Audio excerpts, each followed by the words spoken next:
Charles दुसरा, आता British याच्यात खूप काही हे पहिले दुसरे झालेले आहेत. एलिझाबेथ पहिली, एलिझाबेथ दुसरी, एलिझाबेथ चौथी, जेम्स पहिला, जेम्स दुसरा.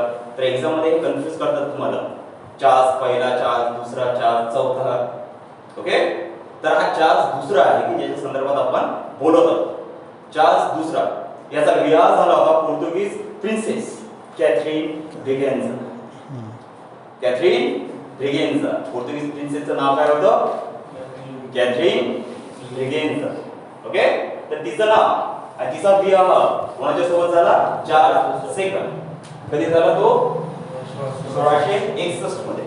ओके, तो 1661 मध्ये इथे एक टिंब म्हणून असलेला बेट, म्हणजे बेटाचा समूह म्हणा, बेटच होता हा पोर्तुगीज प्रिन्सेस च्या फॅमिलीने चार्ल्स दुसऱ्याला अंदर म्हणून दिलं, त्याला डोवी म्हणतात. आणि तो प्रांत होता मुंबई. तो प्रांत होता मुंबई. महाराष्ट्राची स्थापना, हा जो आकार आहे, हा आकाराची सुरुवात ही एका टिंबापासून होते. एवढा मोठा आकार लक्षात. हा जो टिंब दिसून राहिला तुम्हाला, हा पुढे चालून 60 मध्ये एवढा होतो. एवढा मोठा आकार घेतो या टिंबापासून. ओके, तर महाराष्ट्र जो आजचा आहे तो 1661 मध्ये टिंब होता. ते टिंब म्हणजे मुंबई. ओके, ते टिंब म्हणजे मुंबई दत्तक म्हणून देऊन दिलं. कोणी कोणी कोणाला दिलं दत्तक? कॅथरीन ब्रिगेन्झाच्या फॅमिलीने चार्ल्स दुसऱ्याला अंदर म्हणून दिलं. त्याला डोरी म्हणतात. ओके, लक्षात असू द्या वर्ड, त्याला म्हणतात डोरी. ओके, पुढे चालून 1668 मध्ये 1668 मध्ये आता विचार एक करा, हा चार्ल्स दुसरा जो होता तो ब्रिटिश सम्राट होता त्यावेळेस, ब्रिटिश सम्राट. ओके, आणि भारतात जे राज्य करत होती ती एक ब्रिटिश कंपनी होती. काय होती? कंपनी होती. ओके, ब्रिटनचा राजकुमार आणि भारतात जे राज्य करणारी कंपनी होती ती होती ब्रिटिश कंपनी. ती काही गव्हर्नमेंटच्या अंडर मध्ये नव्हती त्यावेळेस, प्रायव्हेट मध्ये काम करत होते. काय करत होते? प्रायव्हेट मध्ये काम करत होते त्यावेळेस ते. बस तुम्ही पूर्वीच्या इकडला जो व्यवहार आहे मसाल्याचा, बाकीचा जे आहे, निडी आहे, चहा आहे, कॉफी आहे, मसाले आहे, जे काय आहे त्यांच्यासाठी आम्ही तुम्हाला फक्त परमिट करत आहोत की तुम्ही तो व्यवहार करा. पण ती गव्हर्नमेंटच्या अंडर मध्ये नव्हती. कंपनी गव्हर्नमेंटच्या अंडर मध्ये नव्हती. हा, काही पर्सेंट मात्र गव्हर्नमेंटला ती देत होती. Okay, clear? ओके, तर 1668 मध्ये ब्रिटिश कंपनीनं मुंबई हे बेट चार्ल्स दुसऱ्याला मागितलं की आम्ही देऊन द्यावं. ओके, काय करा, आम्हाला देऊन द्या. चार्ल्स दुसऱ्याने म्हटलं की मी सहज देत नाही, तर तुम्हाला मला वार्षिक काहीतरी उत्पन्न द्यावं लागेल. वार्षिक उत्पन्न द्यावं लागेल. तर 10 रुपये युरो, 10 युरो मध्ये 10 युरो आपल्या लक्षात असू द्या. प्रश्न विचारलेले आहे 2017 मध्ये, पेपर वाचा तुमचाच. ओके, सोलापूरच्या पेपर मध्ये तुम्हाला हा क्वेश्चन दिसणार आहे. लिहून ठेवा, पाहून घ्या 2017 चा. ओके, 10 युरो वार्षिक किती होतं? 10 युरो.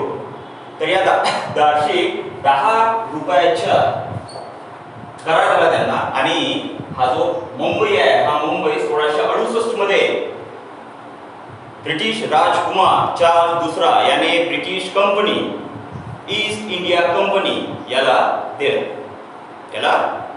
ओके, तर अशा प्रकारे आली मुंबई ब्रिटिश ईस्ट इंडिया कंपनीच्या हातात. कधी आली? 1668. आणि 1661 मध्ये काय झालं? ओके, अंधन दिलं. तर प्रश्न असा येतो की ईस्ट इंडिया कडे मुंबई कधी आली? तर त्याचा राईट आन्सर काय असेल? 1668. लक्षात असू द्यायचं, 1668. ओके, 1668 मध्ये आली. आणि त्यावेळची जी मुंबई आहे ना, ते मुंबई या प्रकारची होती.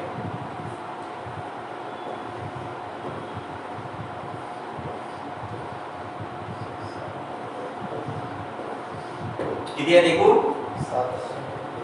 1 2 3 4 5 6 आणि 7. 7 बेटाचा समूह म्हणजे मुंबई. मुंबई एक बेट नव्हतं तर किती होतं? 7 बेटाचा समूह होता मुंबई. 7. ओके. महिम, वर्ली, परळ, माझगाव, मुंबई, लिटिल कुर्ला, कुलाबा आणि हा कुलाबा असे 7 बेटाचा समूह मुंबई. 7 बेटाचा समूह. तुम्हाला जे जे असं वाटते की आपल्याला लिहायचं आहे ते लिहून घेत जा. ओके. तुम्हाला असं वाटत आहे की हे इम्पॉर्टंट आहे आणि हे आपल्याला लक्षात असायला पाहिजे, ते लिहून घ्यायचं. ओके. तर मुंबई हा किती बेटाचा समूह होता? 7. आणि 7 बेटे कुठले होते? एक म वरती किती बेट होते त्याच्यात? 3 बेट. लक्षात असं ठेवायचं. लक्षात असं कॉमन काय आहे लक्षात ठेवण्यासाठी सगळ्यात महत्त्वाची टॅक्टिक म्हणजे काय की एखाद्या लिस्ट मध्ये कॉमन काय आहे. तर मग याच्यात कॉमन काय आहे? यम दिसून राहिला 3 जणांच्या याच्यात. एक माझा दिसून राहिला यम, दुसरा मलिन दिसून राहिला आणि तिसरा मुंबई दिसून राहिला. 3 इथे झाले तुमचे. यम 3 यमची मुंबई 7 होते, त्याच्यातले 3 यम होते. सोपी जाईल आठवणीत ठेवण्यासाठी. आहे का काही त्रास होतो काय? काहीच त्रास नाहीये. 7 बेटे त्याच्यातले 3 यम होते. किती होते? 3 यम. महिम, मुंबई, माझगाव. ओके. इथून आलं मग हे वर्ली, परेल, त्याच्या खाली कुलाबा, लिटिल कुलाबा आणि कोलाबा. ओके. तर अशी होती मुंबई 1668 मध्ये. मग ब्रिटिशांनी याच्यात माती, बोटे, रेती सगळं काही भरून दिलं त्या समुद्रात. आता कसं भरलं त्याचं त्यालाच नाही द्या. कसं भरलं त्याला द्यायचंच माहिती. पण हे जी गॅप दिसून राहिली तुम्हाला, या गॅप मध्ये द्यायनं पूर्ण अशी भरून टाकली हे गॅप. आणि शेवटी जो आकार झाला तो आकार काहीसा या प्रकारे होतो जो आता आपल्याला दिसतो.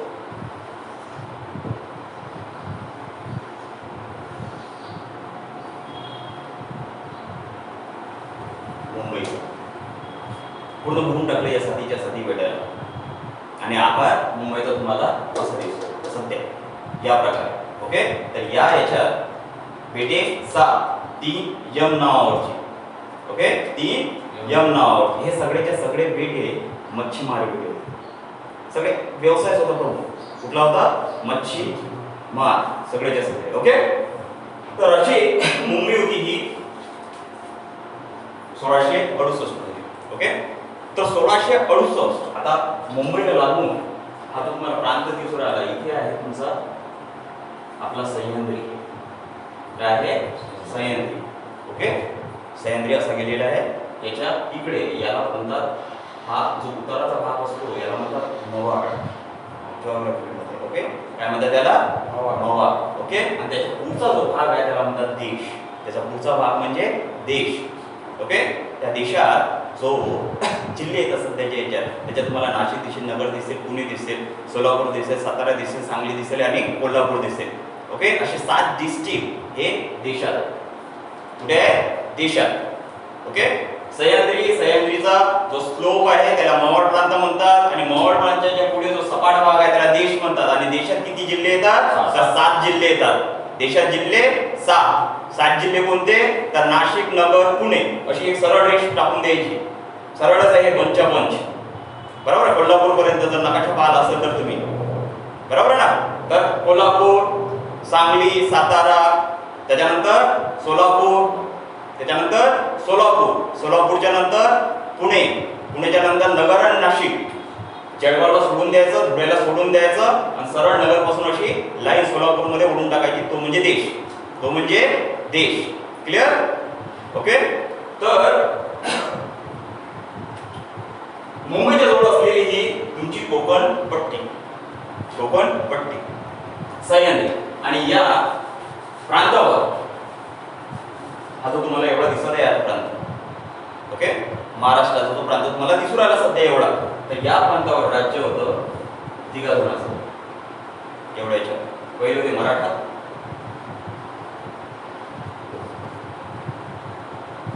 त्याच्यानंतर निजाम, आणि हा जो भाग होता हा भाग होता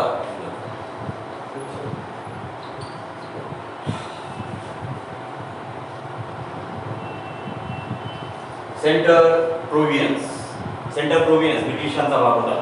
त्याला म्हणतात संयुक्त प्रांत. संयुक्त प्रांत, मध्य प्रांत, संयुक्त प्रांत, मध्य प्रांत आणि आता जो झालेला आहे तो मध्य प्रदेश. आता जो झालेला आहे मध्य प्रदेश. ओके. याची स्थापना 1961 मध्ये केलेली आहे. 1661 मध्ये स्थापना झालेली आहे या प्रोव्हिजनची, ब्रिटिशांनी केलेली आहे. ओके. तर हा जो उरलेला भाग आहे, या उरलेल्या भागावर किती जणांचं राज्य होतं? 3 जणांचं. कोण कोण होतं? मराठा, निजाम आणि संयुक्त प्रांत. संयुक्त प्रांत म्हणायचा. आणि संयुक्त प्रांत कोणाचा होता? ब्रिटिशचा. संयुक्त प्रांत कोणाचा होता? ब्रिटिशचा. ओके. तर मराठ्याचं राज्य इथून सुरुवात करायची कोल्हापूर पासून. सोलापूर घेतला, सोलापूर पासून एवढा इकडे गेला, खानदेश पूर्ण गेला. हा नंदुरबार आहे. इकडून जळगावची इकडे थोडं वळलं की बुलढाण्याची रेषा लागून हा मराठाचा प्रांत झाला. ओके. हा झाला मराठाचा प्रांत. की आता जर विचार जर केला महाराष्ट्राचा जो तुम्ही, तर खानदेश प्लस पश्चिम महाराष्ट्र म्हणजे मराठाचा प्रांत. मग उरले कोणते? तर उरले पश्चिम वराड, पूर्व वराड आणि मराठवाडा. एवढंच प्रांत उरलेल्यानंतर मग बरोबर आहे. तर मग इथून लाईन काढायची. एक अशी एवढी गेली हा भाग, आणि हा भाग गेला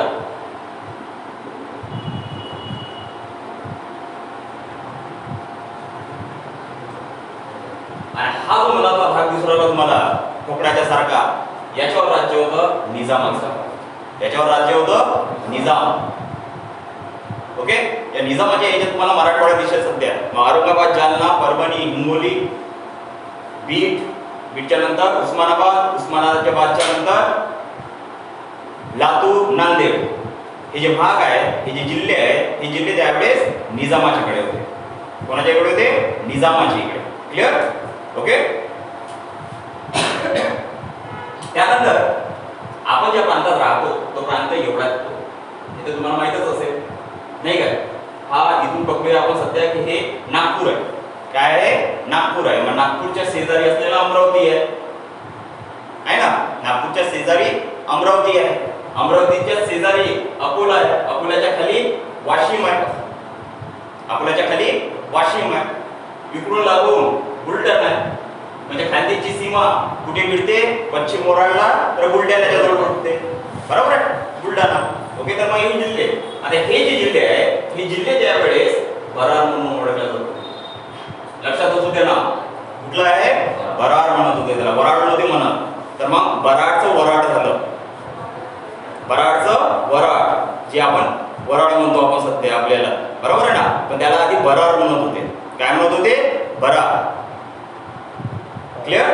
तर मग हा जो बराड प्रांत आहे, हा बराड प्रांत होता निजामाच्या अंतर्गत. निजामाच्या अंतर्गत 1903 मध्ये, 1903 ची घटना आहे. 1903 मध्ये निजामाने हा जो बराड प्रांत आहे, हा जो वरचा प्रांत आहे, हा ब्रिटिशांना देऊन दिला. पैसे भरण्यात आले नव्हते निजामाचे. जे खंडणी आहे ते खंडणी निजामाला देऊ शकला नाही. कधी नाही देऊ शकला? तर 1903 मध्ये. तर तुम्ही खंडणी नसते तर मग आम्हाला प्रांत देऊन द्या. ब्रिटिशांची मागणी होती. मग निजामाने सरळ हा जो वरचा भाग आहे, हा वरचा भाग ब्रिटिशांना देऊन दिला. ओके. तर मग निजामाचं राज्य राहिलं एवढं एवढं. हे औरंगाबाद आहे. इथून लक्षात असू द्या. काय आहे? औरंगाबाद आहे. सॉरी, औरंगाबाद, जालना इथून. आणि हा बुलढाण्याची सीमा आहे सध्या. एवढं लक्षात असू द्या. हे बुलढाणा आहे. ओके. तर मग निजाम इथपर्यंत, आणि हे सरळ एक रेषा ओढून त्यावेळेस ब्रिटिश व्हाईसरॉय होता कर्जत. ऐकलं असेल तुम्ही. जर हिस्ट्री जर ऐकलं असेल तुम्ही. 1903 ची गोष्ट करतो. 1903 मध्ये, बरोबर आहे ना? तर 1898 की 99 मध्ये कर्जत आला होता. 1905 पर्यंत होतं आहे ना? तर मग 1903 ची गोष्ट करू राहिलो आपण. या साहजिकच आहे, भारताचा व्हाईसरॉय कोण असेल मग त्यावेळेस? लॉर्ड कर्झन असेल. ओके. तर मग या कर्झनने काय केलं, हा जो प्रांत आहे हा प्रांत संयुक्त प्रोव्हिजनला म्हणजे संयुक्त प्रांताला जोडून दिला. संयुक्त प्रांताला जोडून झाला. जसा तो जोडला तसा हा जो संयुक्त प्रांत हा भारतातील सगळ्यात मोठं क्षेत्रफळाच्या दृष्टीने राज्य निर्माण झालं. त्यावेळेस त्याच्या छत्तीसगड होता, मध्य प्रदेश होता, महाराष्ट्राचा नागपूर भाग आणि सरळ वराड एवढं मोठं राज्य होतं त्यावेळेस. आणि हे मोठं राज्य हे जे बिरुद आहे हे बिरुद मध्य प्रदेशाने 1950 पर्यंत मिळवले. कुठपर्यंत? 1950. म्हणजे आता जे आपण असं म्हणतो की राजस्थान हा सगळ्यात मोठं राज्य आहे क्षेत्रफळाच्या दृष्टीने, ते काही आधीपासूनच नव्हतं. त्या आधीपासून नव्हतं. तर आधी कुठलं होतं? 1950 च्या आधी मध्य प्रांत. त्या प्रांतात तुम्हाला मध्य प्रदेश दिसेल, छत्तीसगड दिसेल आणि महाराष्ट्राचा काही भाग दिसेल. एवढं मोठं राज्य होते. ओके.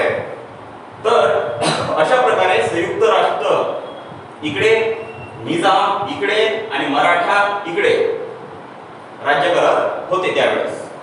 ओके. राज्य करत होते. घटना आहे 1802 ची. 1802 वसईचा तह. हिस्ट्रीमध्ये खूप महत्त्व याला आहे, हे माहीतच असेल तुम्हाला. वसईचा तह कधी झाला होता? 1802. 1802 मध्ये वसईचा तह. हे जे मी वर्ष दिलेले आहेत ते वर्ष सगळे एक्झाम मध्ये येतात, हे तुम्हालाही माहिती आहे इम्पॉर्टन्स काय आहे त्या वर्षाचं. ओके. तर 1802 मध्ये एक करार झाला होता आणि तो करार होता वसईचा करार. आणि त्या वसईच्या करार कोणाचा झाला होता? वसईचा करार कोणाचा झाला होता? तर तो झाला होता ब्रिटिश आणि बाजीराव दुसरा. कोण होता? बाजीराव दुसरा. म्हणजेच मराठी. या वसईच्या तहानं काय केलं माहिती आहे काय? आता ब्रिटिशांचा डोळा हा जो मुंबई आहे, मुंबई पुरता 1802 पर्यंत ब्रिटिश सीमित होते एकदम बिलकुल. 1600 पासून विचार करा, 1668 पर्यंत. तर 1802 पर्यंत ब्रिटिशांनी कुठलाही या भागातला प्रांत घेण्याची काहीही कोशिश केली नाही, केलीच नाही. कारण की मुंबई बनवायची होती त्यांना. मुंबईला मुंबई बनवायचं होतं. हे सगळं भरणं होतं त्याला समुद्रात. एक बेस तयार करायचा होता चांगला. ओके. काहीच केलं नाही ते बिलकुल. पण 1802 मध्ये त्यांना मराठीच्या राजकारणात उतरण्याची संधी भेटली.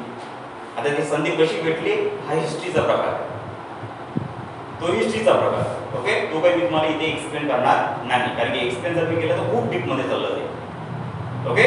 तर 1802 मध्ये वसईचा करार झाला आणि वसईच्या कराराच्या अंतर्गत ब्रिटिशांना भेटली कोकण. तर कोकण ब्रिटिशांच्या अधिपत्याखाली कधी आला?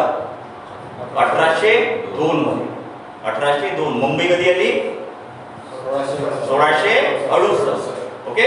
आधी मुंबई घेतली, मुंबईच्या नंतर मग घेतला कोकण. 1802 मध्ये. ओके. मग 1802 मध्ये तैनाती फौजेचा करार म्हटला जाते, ज्याला तैनाती फौज. वसईचा तह, मराठ्यावर तैनाती फौज लादण्यात आली. ओके. आता तैनाती फौज म्हणजे काय हे हिस्ट्री पाहूया आपण. ओके. फक्त सध्या फक्त एकच ठेवा की 1802 मध्ये वसईचा तह झाला होता आणि त्याच्या अंतर्गत तैनाती फौजेचा करार झाला होता. त्या अंतर्गत ब्रिटिशांना कोकण मिळालं. ओके. मग पुढे जाऊन 1802 ते 1818 पर्यंत ब्रिटिश या प्रांतातच होते, या मधल्या राजकारणात सामील होते. प्रत्यक्षाने पण अप्रत्यक्षरित्या राजदूत होते इथं. जसा तैनाती फौज झाली तसा ब्रिटिशाचा राजदूत हा मराठ्याच्या राजकारणात इन्व्हॉल्व झाला. मग सगळ्या गोष्टी त्याला आतून माहीत पडून राहिल्या होत्या. कुठं काय होऊ राहिलं, कोणाचे हेवे देव आहेत, कसे आहेत, फॅमिलीमध्ये किती क्रॅशेस आहे यांच्या, या सगळ्या गोष्टी ब्रिटिशांना कळत होत्या. मग आता ब्रिटिशांनी त्यावेळेस ठरवलं की आता आपल्याला थांबायचं नाही, हा प्रांत पूर्णच घ्यायचा आहे आपल्याला. मग अशा वेळेस युद्ध झालं, तिसरं युद्ध 1818 मध्ये. अँग्लो मराठा वॉर म्हटलं जाते याला. तिसरं इंग्रज मराठा युद्ध कधी झालं होतं? 1818 मध्ये फायनल युद्ध होते. एकूण ब्रिटिश आणि मराठ्यात युद्ध किती झालेले आहे? 3. किती झालेले आहे? 3 युद्ध. पहिलं कधी झालं? 75 मध्ये. 1775 तर 82 हे पहिलं युद्ध. दुसरं युद्ध 1802 ते 5 हे दुसरं युद्ध आणि तिसरं युद्ध 1818 मध्ये. आणि हे फायनल युद्ध होतं. हे युद्ध होतं फायनल. या फायनल युद्ध मध्ये बापू गोखले नावाचं ऐकलं असेल तुम्ही? ऐकलं ना? बापू गोखले मराठ्यांचे सरसेनापती होते. आष्टीमध्ये युद्ध झालं. आष्टी हा ठिकाण कुठे येते? कोणत्या जिल्ह्यात येते? तर सोलापूरमध्ये येते. प्रश्न आलेला आहे तुमचा 2018 मध्ये. आष्टी हे ठिकाण कुठल्या जिल्ह्यात येते? कुठल्या जिल्ह्यात येते? तर सोलापूर जिल्ह्यात. तर मग आष्टीचं महत्त्व काय? तर इथे 1818 मध्ये मराठा आणि ब्रिटिश मध्ये फायनल लढाई झाली होती. फायनल लढाई झाली होती इथे. ओके. तर मग या 18 मध्ये साहजिकच आहे मराठाचा पडाव झाला आणि ब्रिटिशांना पूर्णच्या पूर्ण खानदेश पश्चिम महाराष्ट्र आपल्या अंडरमध्ये घेऊन घेतलं आणि ते मुंबई प्रांताला जोडून दिलं. मुंबई प्रांताला जोडून दिलं. ओके. आता हे जोडल्याच्या नंतर तोपर्यंत हे मराठे होते ना, हे मराठे नाही एका इथपर्यंत खाली पोहोचले होते.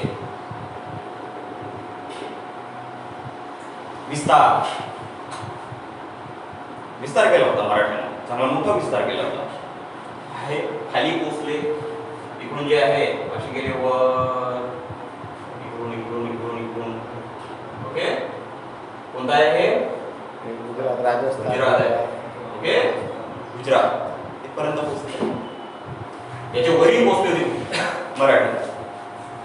याच्या वरी पोहोच अटकेबार गेले अटकेबार. ओके. इथे ग्वाल्हेर आहे. ग्वाल्हेर कोणत्या राज्यातली आहे? एमपी मध्ये. एमपी आहे ग्वाल्हेर. ओके. ग्वाल्हेर तुम्ही गेला आणि तुम्ही सांगितलं की मी शिंदे आहोत तर तुम्हाला नमस्कार करणार. ते तुमच्या नतमस्तक होऊन जाईल. म्हणजे शिंद्याचं शिंदे झालं तिथं. नतमस्तक होऊन जाईल कारण की शिंदे ग्वाल्हेरचे राजे होते. मराठाचे सरदार. मराठाचे एक सरदार म्हणजे पेशवे हे महादजी शिंदे. खूप मोठं नाव आहे महादजी शिंदे, ज्याने इकडे बुंदेलखंड, बागेलखंड, रोहिलखंड ओम इकडे मराठीशी वळवली दिल्लीपर्यंत. त्याचा राजकारण होतं ग्वाल्हेरमध्ये. तर ग्वाल्हेरचे राजे कोण? शिंदे. कोण? शिंदे. प्रश्न विचारतात त्याच्यात. ओके. त्याच्यानंतर यशवंतराव होळकर होते. यशवंतराव होळकर स्टेडियम कुठे आहे? होळकर स्टेडियम क्रिकेटचं इंदोर. होळकर स्टेडियम इंदोर नावाजलेलं आहे. इंदोरचे राजे कोण? तर यशवंतराव होळकर घराणं होते तिथे. होळकर घराणं. ओके. होळकर घराणं. इकडे जे तुम्ही पुढे चाललेले आहे हे आहे तुमचे गायकवाड. इथे गायकवाड साहेबजी गायकवाड तुम्हाला दिसतील इथे बडोद्याचे. बरोबर आहे ना? तर हे हा जो भाग होता हा भाग म्हणजे काय झालं माहिती काय? बाजीरावांना त्याचे मित्र असे बनवून टाकले होते की जसे खंडेलराव गायकवाड, महादजी शिंदे, इकडे यशवंतराव होळकर. ओके. यशवंतराव होळकर, आप्पासाहेब भोसले हे सगळेच्या सगळे पेशव्यात असलेले आणि पहिल्या पिढीचे म्हणजे पहिल्या बाजीरावचे हे सगळेच्या सगळे साथी होते. तर साम्राज्य हे काही एकट्या बाजीरावांना वाढवलं नाही तर हे यांच्या सरसेनापतींनी वाढवलेले, सरदारांनी वाढवलेले. आणि प्रत्येक प्रांत मग त्याने त्याचा स्वतःचा प्रांत एक त्याच्या याच्या सोबळावर ते राज्य करत होते. करा म्हणे तुम्ही बाजीराव तो प्रदेश जिंका त्याच्यावर राज्य करा. काही प्रमाणात आम्हाला खंडीने देत जा. ओके. अशा प्रकारे हे गुजरात देसाईच्या नंतर गायकवाडला देण्यात आलं. म्हणून आपण आजही म्हणतो की सयाजीराव गायकवाड आपल्याला कुठे सापडतात? तर इथे सापडतात, वड सापडतात. सरदार होते हे. ओके. इकडे गेले तुम्ही ग्वाल्हेरचे इकडे तुम्हाला इथे शिंदे सापडले. इकडे इंदूरचे इकडे गेले तर होडकर सापडेल, आणि इकडे नागपूरचे इकडे जर घेतले तर भोसले सापडेल. आप्पासाहेब भोसले, आप्पासाहेब भोसले हे सगळेचे सगळे मराठीचे सरदार होते, पेशवाईमध्येही होतेच. क्लिअर? ओके. तर हा जो प्रांत आहे, हा प्रांत मराठीशाहीने इथे कन्नड म्हणून आहे, त्याला आपण कॅनडा म्हणतात, तुम्ही कन्नड म्हणतात. ओके. त्याच्यानंतर दुसरे एक शहर आहे धारावीर, धारावीर म्हटलं जाते इथे. ओके. धारावीर खूप मोठं फेमस आहे. त्याच्यानंतर विसापूर, आणि सरते शेवटी कोल्हापूरच्या जवळ असलेलं बेळगाव. तर महाराष्ट्राची सीमा आजपर्यंत जो आपल्याला कर्नाटक दिसून आला, कर्नाटकाची जी उत्तर सीमा आहे त्या उत्तर सीमेपर्यंत महाराष्ट्र राज्य पसरलेलं होतं, कन्नडपर्यंत. हे जे आपण डॅश पाहतो ना, ही आहे उत्तर सीमा, उत्तर भाग आहे हा. कोणाचा? कोणत्या राज्याचा? सध्याच्या तर कर्नाटक राज्याचा, कर्नाटक राज्याचा. त्याच्यात 4-5 जिल्हे होते त्यावेळेस. महाराष्ट्र अजूनही वाद आहे याच्यावर, बेळगावमध्ये अजूनही वाद आहे, हे तुम्हाला माहितच आहे. हा वाद सहज नाही आहे, तो हिस्टॉरिकल आहे, कारण मराठीने हा प्रांत कर्नाटकमधून घेतला होता. मग घेतल्याच्या नंतर इथे मराठी भाषिक स्थायिक झाले, मराठी बोलू राहिले, कारण की सत्ताच मराठी होती आणि अजूनही काही जण मराठी बोलतात. पण हिस्ट्री अशी सांगते की हा मराठीला जबरदस्ती पडकावलेला भाग आहे. त्यामुळे 56 मध्ये हा जो भाग आहे हा भाग काढून टाकण्यात आला. पण मराठी भाषिक तर तिथेच राहते. मग आम्ही मराठी बोलतो तर आम्हाला महाराष्ट्राच्या सोबत जोडून द्या, असं त्यांचं म्हणणं आहे, आणि अजूनही तो वाद आहे सुरू. ओके. तर हिस्ट्री त्याच्या मागे हे आहे. क्लिअर? आणि पुढे इकडे गायकवाड. ओके. इकडे गायकवाड. तर 1818 मध्ये ज्यावेळेस ब्रिटिशांनी मराठ्यांना हरवलं त्यावेळेस हाई प्रांत भेटला त्यांना, हाई प्रांत भेटला. आणि हे सगळी जी बाजू आहे, ही बाजू मुंबईच्या सोबत त्यांनी जोडून घेतली. एवढी मोठा त्यावेळेस 1818 मध्ये मुंबई प्रांत होता. आता असलेला गुजरात, खानदेश, त्याच्यानंतर पश्चिम, आणि हा भाग नाही. हा भाग जो दिसून आला आपल्याला मधातून, तो भाग 1818 मध्ये नव्हता ब्रिटिशांच्याकडे. ओके. हा म्हणजे हा मधातलाच भाग नव्हता ऍक्च्युली. इकडे तर हा संयुक्त भाग आता ब्रिटिशांचाच होता, ऑलरेडी. फक्त हा जो मधातला आहे हा भाग, हा ब्रिटिशांनी सोडून दिला होता निजामाच्यासाठी. क्लिअर? तर या नकाशात 2 राज्य निर्माण झाली होती. इथे परस्पराला इथे छेदतात. इकडेचा भाग हा म्हणजे तुमचा मुंबई प्रांत, आणि इकडला भाग म्हणजे संयुक्त प्रांत. तर मुंबई प्रांतात सध्याचा गुजरात येत होता, खानदेश येत होता, पश्चिम महाराष्ट्र येत होता, आणि कर्नाटक मधले काही जिल्हे येत होते. क्लिअर? आणि नागपूर आणि वराड हे कोणत्या प्रांतात होतं? तर हे होतं संयुक्त प्रांतात होतं, ब्रिटिशांच्याच अंडरमध्ये होते. ओके. भाग जो अंडरमध्ये नव्हता ब्रिटिशांचा तो नव्हता हा जो सध्याचा मराठवाडा निजामाच्या अंतर्गत होता. ओके. तर मग अशीच व्यवस्था, ही व्यवस्था चालत आली 1843 पर्यंत. 1843 मध्ये ब्रिटिशांनी हा भाग घेऊन घेतला,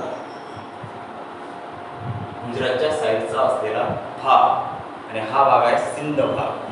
कोणता भाग आहे? सिंध. जो सिंध भाग सध्या आपल्या पाकिस्तानमध्ये. ओके. जो सिंध भाग सध्या कुठे आहे? पाकिस्तानमध्ये. आणि या सिंध भागात एक फेमस शहर आहे, ते आहे कराची. कोणत्या नदीच्या काठी आहे? सिंधू नदीचा प्रदेश आहे, म्हणूनच त्याला सिंध म्हटले जाते. सिंधू नदीचा प्रदेश आहे.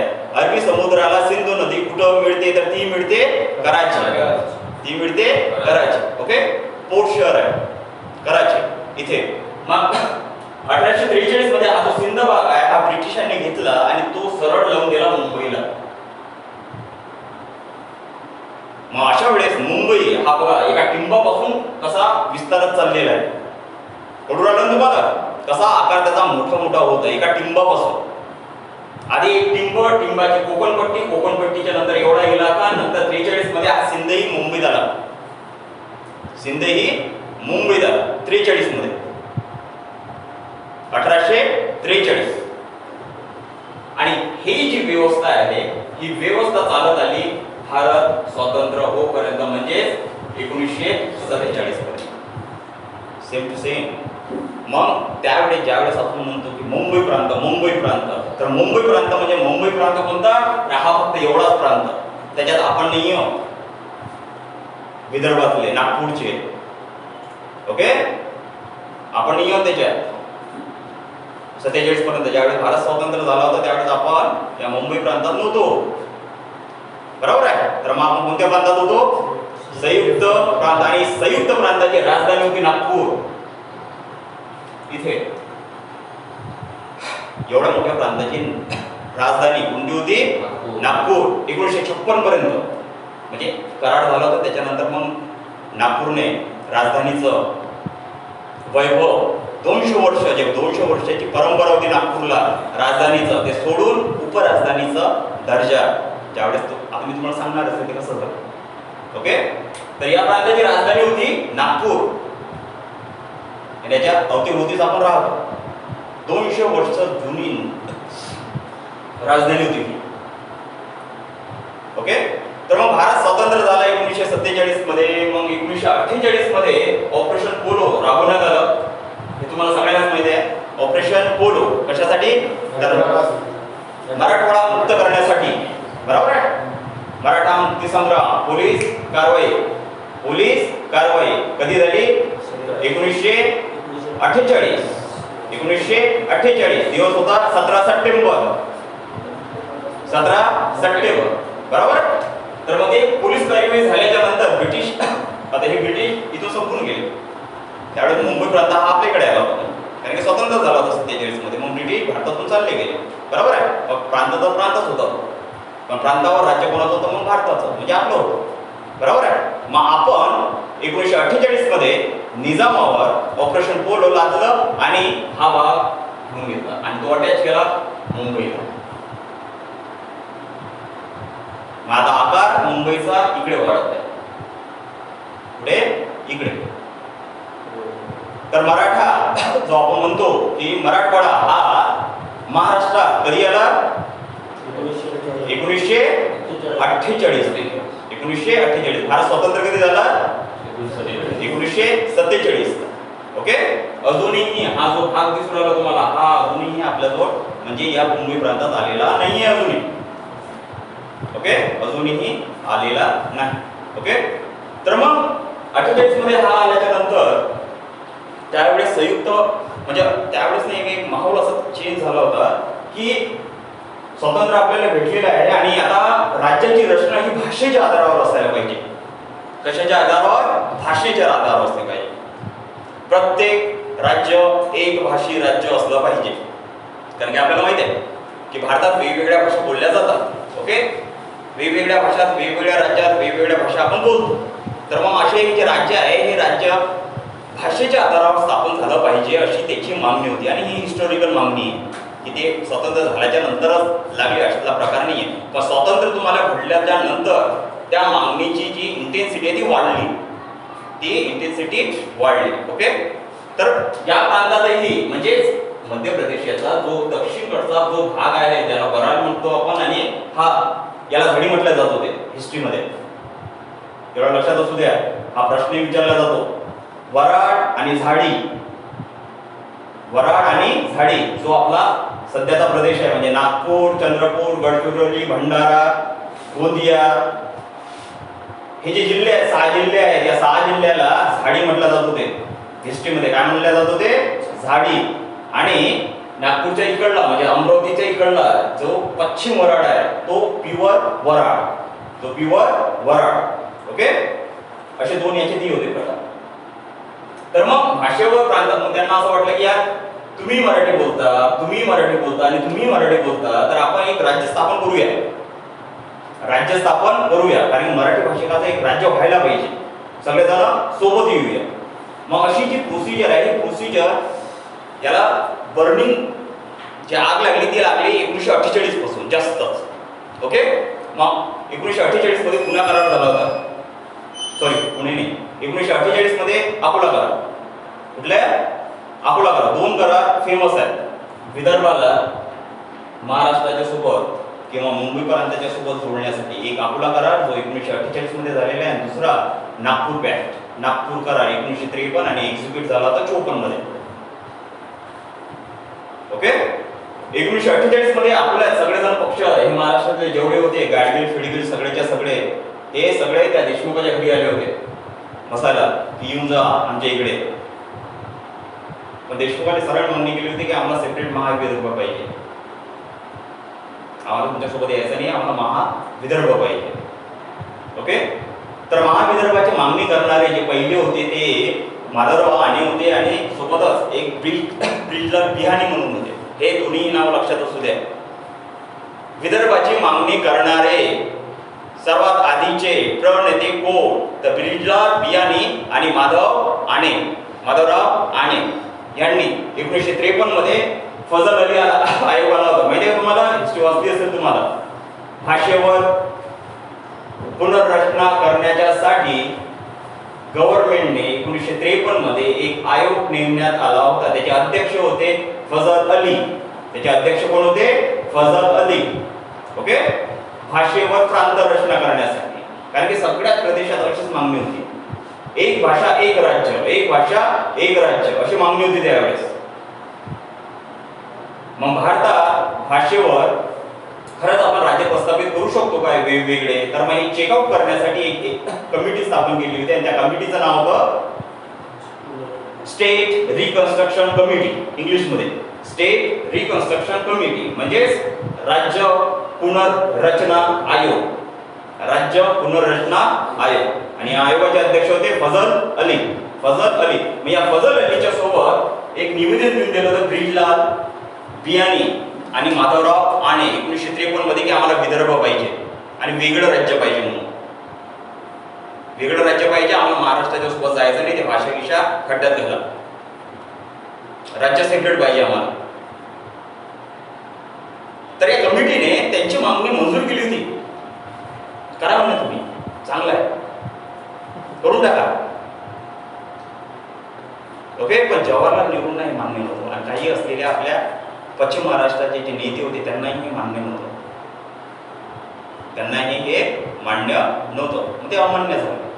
मग काही करार झाले, काही कॉम्प्रोमाइजेस झाले, सॅक्रिफाईस झाले. मग अशा वेळेस झाला नागपूर पॅक्ट. त्याला नागपूर करार म्हटलं जाते. मग नागपूर करारानं हा जो वराड आणि झाडीचा प्रदेश आणि मध्य प्रदेशाची जी राजधानी आहे नागपूर, या नागपूरला महाराष्ट्राच्या सोबत जोडून देण्यात आलं. आणि जो तुम्हाला आकार महाराष्ट्राचा दिसत आहे आता, हा आकार एवढा इकडला, बरोबर, अजून इकडे गेलोच नाही आपण. ओके. इकडे अजून गेलोच नाही. तर हा जो आकार तुम्हाला दिसत आहे, हा आकार महाराष्ट्राला प्राप्त झाला तो 1956 मध्ये. यावेळेस राष्ट्रीय पुनर्रचना आयोग लागू झाला. तो कधी झाला होता लागू? 56 मध्ये. कधी स्थापन झाला होता तो? 53 मध्ये. आयोगाचे अध्यक्ष कोण होते? फजल अली. निवेदन कोण दिले होते त्यांना की महाविदर्भासाठी विदर्भासाठी ब्रिजलाल बिहाणी आणि माधवराव आणेंनी. ओके. माधवराव आणेंनी. नागपूरच्या आधीही एक करार झालेला आहे विदर्भाच्या संदर्भात. त्या कराराचं नाव काय? अकोला करार. कधी झाला होता तो? 1948 मध्ये. 1948 मध्ये. ओके. याच्यावर प्रश्न तुम्हाला आता विचारणार नसतो. 1948 मध्ये. क्लिअर? तर मग तो एक्झिक्यूट झाला 56 मध्ये.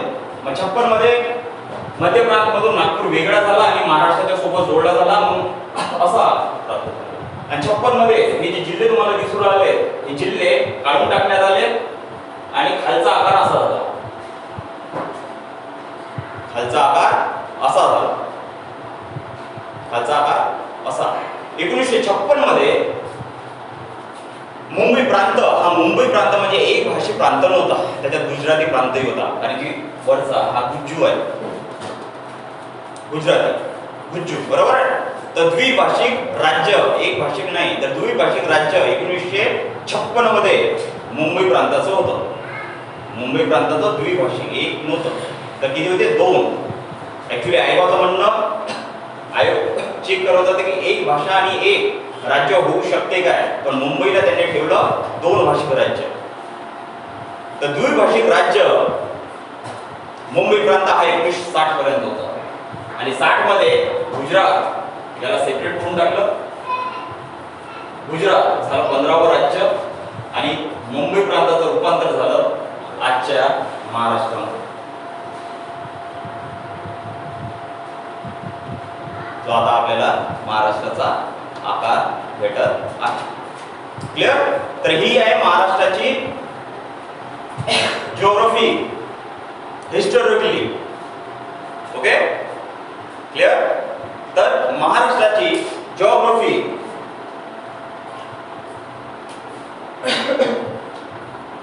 ब्रिटिश ईस्ट इंडिया कंपनीकडे मुंबई हे बेट कधी आलं?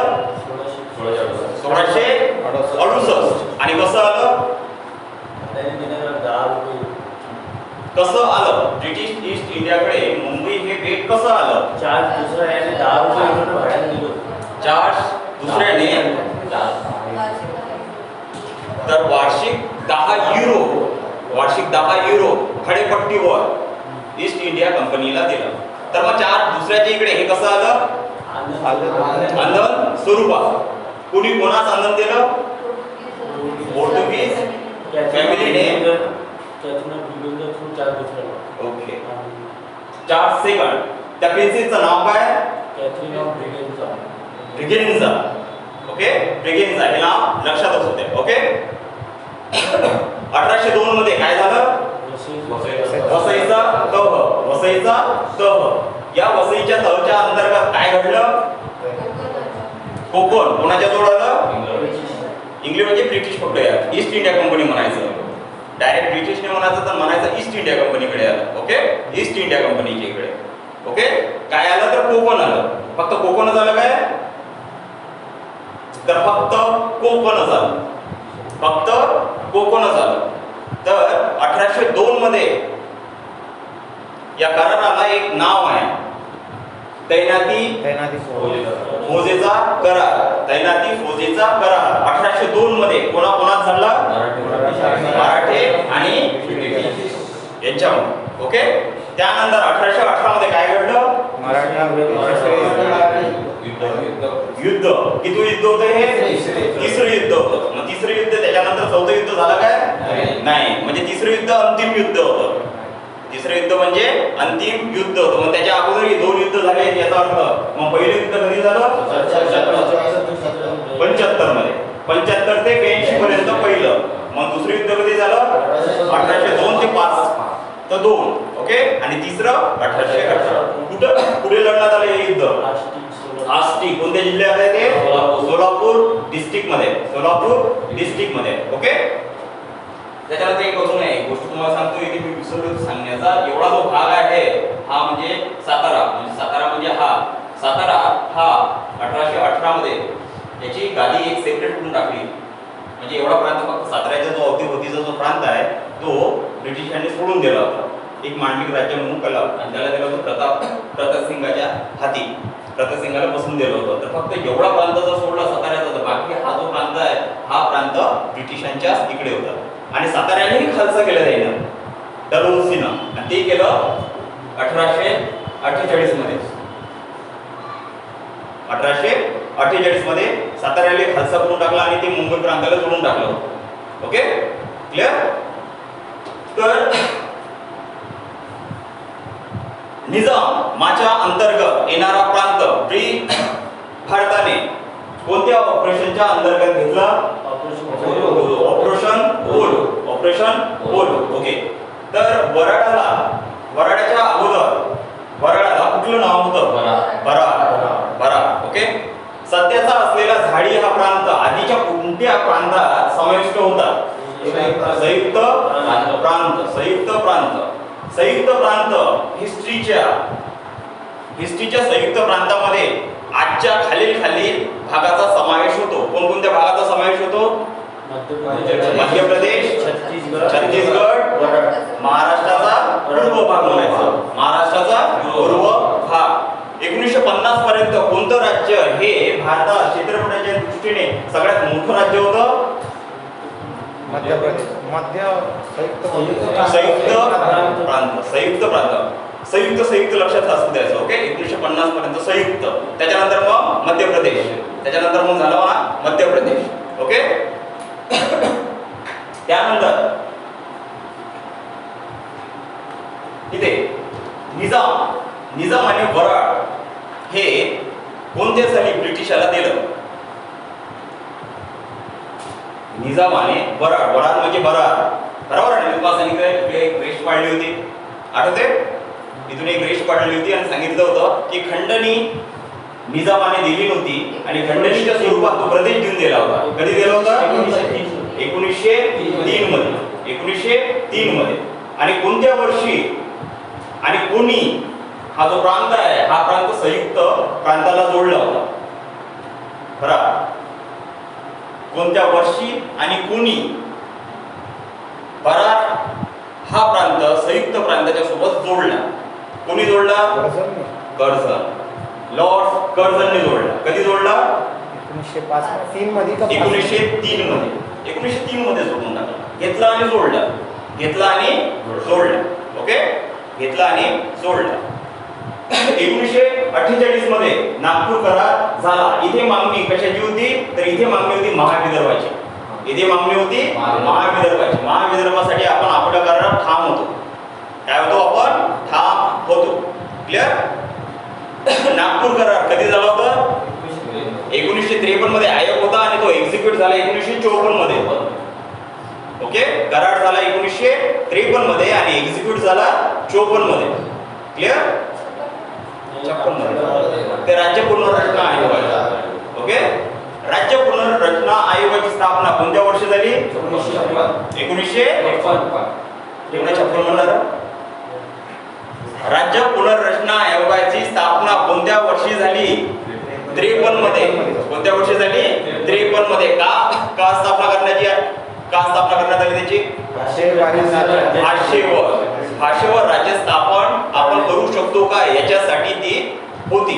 ओके, राज्य पुनर्रचना आयोगाने दिलेलं निवेदन हे कधी एक्झिक्यूट करण्यात आलं? कोणत्या साली? 56 मध्ये. 56 मध्ये तर करण्यात आलं 56 मध्ये. ओके, राज्य पुनर्रचना आयोगच्या समोर विदर्भाची मागणी करणारे नेते कोण? माधवराव आणे आणि बिजराव बियाणी. दोन्ही लक्षात असू द्या. ओके, बिजराव बियाणी. ओके, बिजराव बियाणी, माधवराव आणे आणि बिजराव बियाणी. ओके, तर अशा प्रकारे आहे हा महाराष्ट्र. आणि याच्यात तुमच्या पोलीस भरती, तलाठी आणि येणाऱ्या स्पर्धा परीक्षेत भरपूर प्रश्न विचारले जातात. त्याच्यात तुम्ही जर तुमचे पेपर सेट काढले असेल, हे जे मी एक तुम्हाला मेन्शन केले आहे ना, या मेन्शनवर 100% तुम्हाला एक ना एक क्वेश्चन तुम्हाला सापडणारच आहे. 100% सापडेल. ओके, तर या स्वरूपात आपण आपला जिओग्राफी घेणार आहोत. ओके, आणि स्वरूप असंच असणार आहे. यायचं, बसायचं, ऐकायचं आणि उत्तर द्यायचे. ओके, जे नाही आलं ते विचारायचं. दुसऱ्या दिवशी सेम क्वेश्चन मी तुम्हाला पुन्हा विचारेल. काय आहे माहिती आहे का तुम्हाला? तुम्हाला अभ्यास तुम्हाला करावा लागेल. तुम्हाला करणार नाही. मला किती माहिती आहे हे या गोष्टीला महत्त्व नाही आहे. तर मी शिकवतो, पुस्तकातून शिकू राहिलो की विदाऊट पुस्तक शिकू राहिलो, या गोष्टीला काहीही महत्त्व नाही आहे. कारण की स्पर्धा तुमची, तुम्हाला किती आठवते आणि ते तुम्ही कसे करता याच्यावर डिपेंड आहे. बरोबर आहे ना? आज वाचलेल्या माणसाला तुम्ही 2 दिवस लक्षात असू द्या, लक्षात राहील बिलकुल. पण तिसऱ्या दिवशी जर मी तुम्हाला विचारणार तर राहणार नाही. तर मग एकाच टॉपिकवर वेगवेगळ्या पद्धतीने क्वेश्चन घ्यावे लागतात. ते आपण घेत नाही, ते क्लास घेतात. आलं लक्षात? मग आपण म्हणतो एखाद्या एक्झाममध्ये जर क्वेश्चन जर आला, यार हे मी वाचलं तर खूप आधी वाचलं होतं, मग ते आठवत का नाही आहे तुम्हाला? कारण की तुम्ही रिव्हिजनच नाही मारले त्याच्यावर. बरोबर आहे ना? तर या प्रकारे हा झाला महाराष्ट्र. आता महाराष्ट्राच्या वेळेस आपण बघूया. आता महाराष्ट्राची उद्या आपण बेसिक माहिती बघणार आहोत. काय बघणार आहोत? बेसिक माहिती. तर उद्या येत असताना महाराष्ट्राच्या संदर्भात बेसिक माहिती